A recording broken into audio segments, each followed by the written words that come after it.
صلوات۔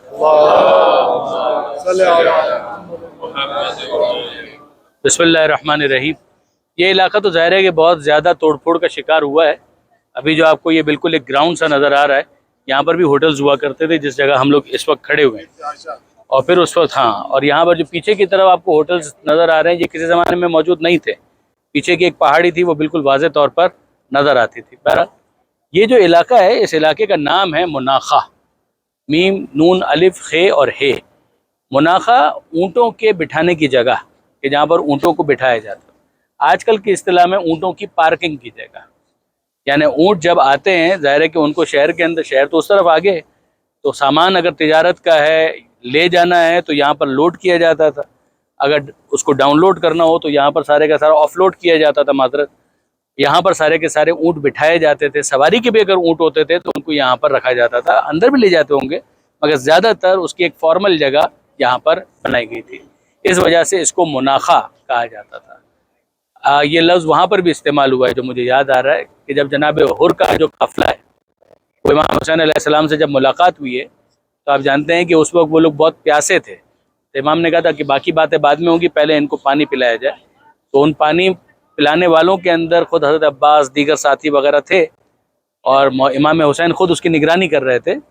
تو اس میں یہ دیکھا کہ ایک شخص جو تھا وہ پانی پی نہیں پا رہا تھا، تو امام حسین علیہ السلام نے اس سے یہ کہا تھا کہ انخل جمل، کہ اونٹ کو اپنی طرف جھکاؤ تاکہ تم اس کے اوپر موجود مشق سے پانی آسانی کے ساتھ پی سکو۔ تو انخے مناخہ یہ اسی سے نکلا ہوا لفظ ہے۔ تو بہرحال یہ مناخے کا علاقہ تھا۔ دوسری بات یہ تھی کہ یہاں پر ریسز ہوا کرتی تھی، یعنی کچھ فزیکل ایکٹیویٹیز جن کو پیغمبر اکرم نے پروموٹ کیا۔ ایک تو یہ ہے کہ آپ باقاعدہ گیمبلنگ کریں، وہ نہیں، لیکن یہ ہے کہ ایک فزیکل ایکٹیویٹی کے طور پر کہ ریس کرنا، کہ جس کے ذریعے سے آپس میں ایک ہیلدی کمپٹیشن جنریٹ کرنا، اور اس کے ذریعے سے ایکسرسائز کے حوالے سے اپنے آپ کو چاق و چوبند رکھنا، تو اس کے لیے بھی یہ علاقہ استعمال کیا جاتا تھا، اور یہاں پر ریسز وغیرہ بھی ہوتی تھی۔ پیغمبر اکرم اس کو انکریج کرتے تھے۔ کچھ اسپورٹس ایسے ہیں کہ جس کو پیغمبر اکرم نے بہت زیادہ پسند کیا، ان میں یہ بھی شامل ہے۔ سوئمنگ کو بہت زیادہ انکریج کیا ہے، اسی طرح سے تیر اندازی جو ہے اس کو بہت زیادہ انکریج کیا ہے، تلوار بازی جو ہے اس کو بھی بہت زیادہ انکریج کیا ہے۔ کچھ تو اس کی جنگی مصلحتیں بھی ہوتی ہیں، لیکن کچھ اس کا تعلق فزیکل فٹنس کے ساتھ بھی ہوتا ہے۔ تو بہرحال یہاں پر یہ بھی ایک کام ہوا کرتا تھا، اونٹوں کی پارکنگ، ریسز۔ پھر تیسری چیز جو یہاں پر ہوا کرتی تھی، پھر بعد میں جو پیغمبر اکرم نے اس کو زیادہ انکریج بھی کیا، وہ تھا بازار، کہ سامان تو یہاں پر اترتا ہی تھا، مگر باقاعدہ ایک بازار یہاں پر بنا دیا گیا تھا شہر سے باہر، تاکہ ایک بڑے بازار کے طور پر اس کو دیکھا جا سکے۔ وہاں پر ٹریڈنگ ہوتی تھی، اور وہ مسلمانوں کا بازار کہلاتا تھا۔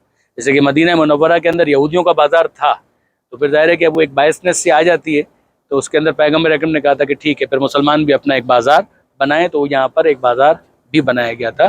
اب یہ وہ علامتیں موجود تھیں، ہٹا دی گئی ہیں، یعنی کچھ سال پیشتر موجود تھیں۔ یہاں پر باقاعدہ کچھ لالٹینیں وغیرہ لگی ہوتی تھیں، اور اس پر لکھا ہوتا تھا سوق المدینہ القدیم، کہ مدینہ کا پرانا بازار۔